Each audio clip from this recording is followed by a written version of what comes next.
was this chick I used to know a few years ago. Let's call her Kat, in the interest of protecting her identity.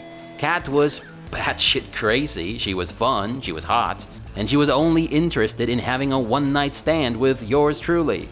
And man, what a night that was. But I wanted more. Unfortunately, she wasn't interested.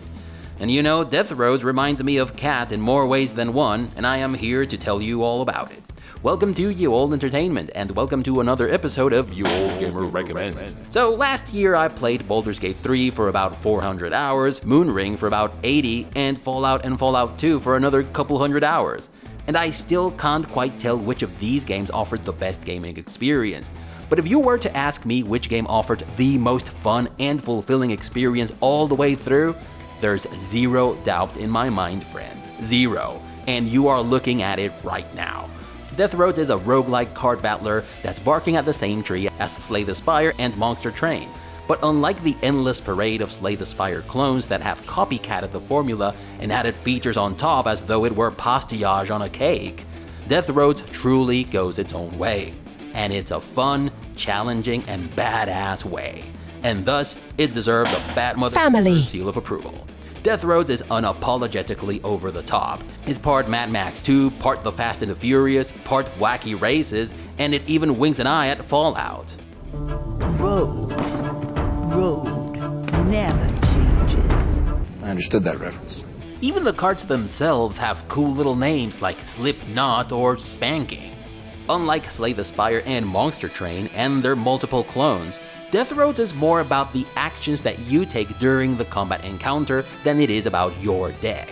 While deck building is not as deep or as strategic in Death Roads as it is in Slay the Spire or Monster Train, there are many more variables to take into account in each combat encounter in Death Roads.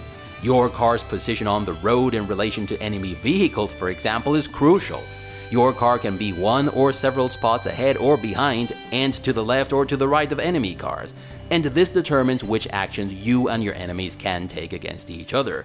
There are dirt and asphalt roads, and switching to a dirt lane over from an asphalt lane will pull your car back a spot. And you can use this as an offensive or defensive maneuver depending on the weapons you and your enemies have. There are also parts in which the highway narrows from 4 lanes down to 2, or from 2 lanes down to 1. And if your car or any of your enemies' cars happen to be on one of those dead-end lanes, well, it's the end of the road for them. See what I did there? The highway's defenses are also a thing. Charging an enemy vehicle against the road's defenses will have a much deadlier effect than simply charging it on a middle lane.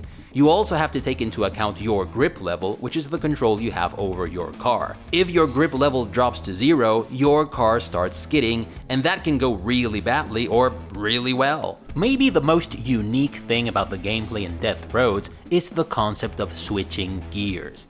This is the tactical cherry on top of the cake. And listen to this because I think you are going to love it. Switching gears in this game is important because some cards have 1, 2, or 3 tiers of skills that depend on the gear you're currently on.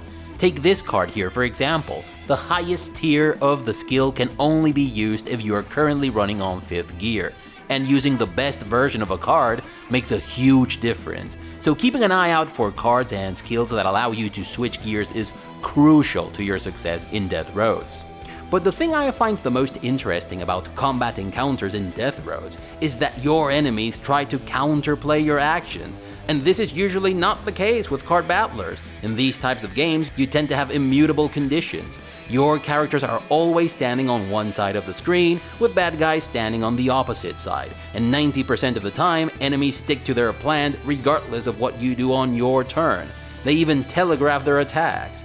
So the fact that you have to counterplay your enemy's actions is quite the spin on the card battler formula. You can also escape the encounter if you get too far ahead or too far behind, but you can only escape 5 cars. Like individual vehicles, not combat encounters. I lost count of how many runs I lost due to not properly understanding this, but I am confident you're going to pick it up a lot sooner than I did. But what about the deck itself and the actual cards? How do they work? Well, first you have a pilot. At first, you'll only be able to play as this dude, but there are several other pilots that you can and will unlock on successive runs. But we'll get into that later. Each of these pilots has his or her own deck, and their cards are always available for you to play every turn, which is excellent because these are meant to be the bread and butter of your character's strategy, and pulling these cards every turn gives consistency to your plan. Next, you choose a car. There are also several cars for you to choose from, and you also unlock them in successive runs. Each car has its own stats of health, armor, and grip. These vehicles also have their own deck. Some of the cards in your vehicle deck are car specific, while others can be changed over the course of the game. One thing that I like about Death Roads is that it has components rather than individual cards.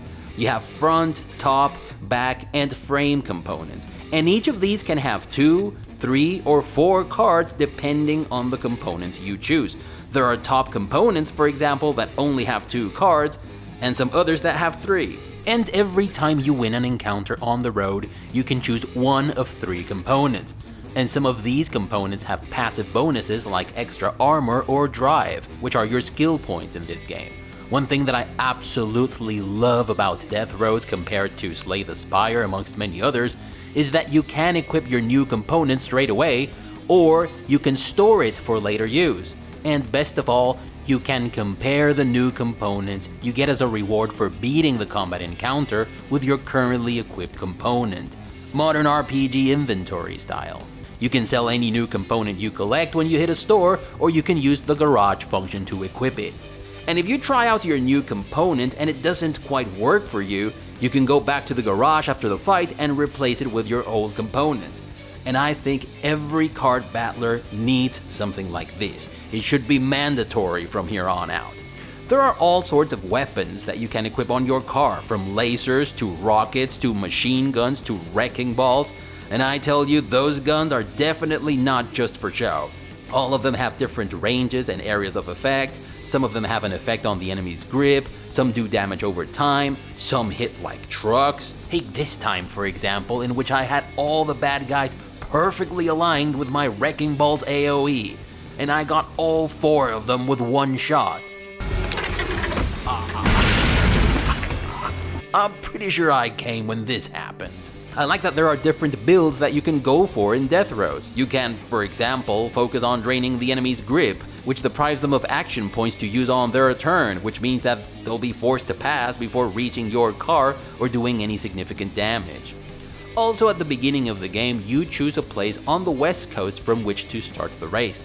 And the map is not unlike the one in Slay the Spire with unknown events and all, although these events are generic and painfully lacking on the creative end of things. They could have gotten a little bit more inspiration from Slay the Spire in this respect. But the interesting thing here is that on those other starting points that you don't choose, you'll see some of the game's other unlockable pilots, and at some point you may cross paths with them on the road. And these are meant to be the game's bosses. And when you defeat these guys and gals, you unlock them and their cars as playable characters and cars. And I think this is another interesting spin on the formula. The best part is that right before the final boss, you are going to have to race against all the other pilots who made it to the final on a mano a mano. And they are going to try to wreck you, but also each other, which is something that you can use to your advantage. As bosses, they are a little bit disappointing though. I think they could have been tougher, but I'll take it because it's a fresh new concept. Every time you beat one of these bosses, you collect their amulet. Amulets and gadgets are like non-card items that permanently add a benefit to your car. They work a little bit like relics in Slay the Spire. You can also purchase some of those on the many stores of the game. Visual spectacle is not something I'm usually impressed with in video games. I'm the type of guy who is perfectly happy with Slay the Spire's simple animations. I think they are every bit what they need to be. But there is something endlessly satisfying about blasting your closest pursuer with a wrecking ball, or putting out a pesky little motorcyclist with a rocket launcher that never gets old. It's a dopamine-infused injection of flashy visuals and fitting over-the-top sound snippets that even give you this super satisfying instant of silence before the final maelstrom of badassery. And I can see how this could get old after a few months.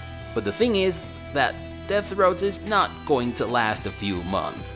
Like my friend Kat, this game is fun, hot, and sexy. Okay, perhaps not sexy, but it's also not interested in keeping you entertained for more than 2 or 3 days. There is no cast of random ultra difficult bosses as there is in Slay the Spire. There is no ladder of Covenant levels with an ever increasing number of handicaps like there is in Monster Train. There are no quests or hidden unlockable bosses that require you to play the game multiple times. In fact, the game's different playable characters aren't exactly balanced. I mostly played as this chick because I identified as her. I felt represented. Yes, I always feel represented by characters who have an OP card that costs 0 skill points to play, give you several skill points in return, and that you get to use every turn. It's like this game's version of Magic the Gathering's OG Black Lotus. Once you unlock all the pilots and once you've defeated the final boss, and maybe taken a few of the other pilots and cards for a spin, there isn't much more to do in Death Roads. There is decent enemy variety and each enemy has a decent arsenal of moves. They go from bikers to Mad Maxy boogies to laser turrets to robotic oversized Roombas. But while in games like Slay the Spire, you are still running into new bad guys after several days or even weeks. In Death Roads, you are going to be familiar with all the enemies after just a handful of runs, and this takes a toll on the long-term replay value, which is both a blessing and a pity. It's a blessing because we all know how disgustingly addictive some of the best-in-class card battlers can get, but it's a pity because, damn, it was so good that I am sort of disappointed that the devs weren't interested in giving you some form of challenging meta progression. Despite all this, Death Roads was hands down the game I had the most fun with in 2023. While it lasted, that is. And that alone gets it a solid You Old Gamer recommends and a bad motherfucking seal of approval. Death Roads goes for $7.99 on Steam, and for this brand of fun, I still think it's a steal of a deal. If you liked the video, give it a thumbs up. If you didn't, thank you for watching all the way up until now. If you like what you are seeing on this channel, please consider subscribing and clicking that notification bell to avoid the usual YouTube shenanigans. Come check us out on Discord if you don't mind all the boomer talk that goes on there. I personally love it and wouldn't change it for anything. Share the video if you thought it was cool, but most importantly, never stop gaming, but don't let gaming get in the way of your hopes and dreams. Bye everyone.